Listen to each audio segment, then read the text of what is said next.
Hi everyone, today's devotion is for Tuesday, the 3rd of December. When you go through difficulties, part 2. Psalm chapter 56, verse 4. In God I have put my trust. I will not fear. What can flesh do to me? Here are two more things Joseph understood that you need to understand as well. Number 1. You can't afford to give in to self-pity. Perhaps you're going through a trial right now, and you're an innocent party, the victim of a situation you didn't cause. Consider Joseph's reaction when he was in a similar situation.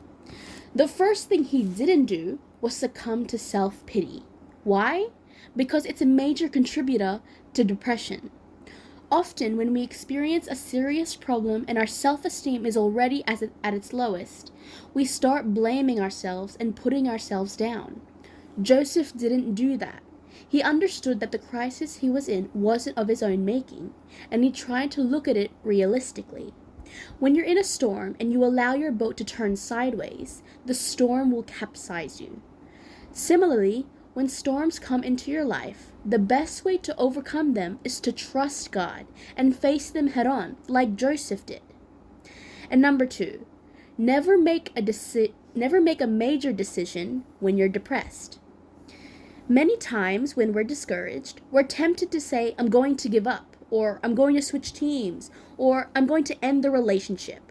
Please don't do that.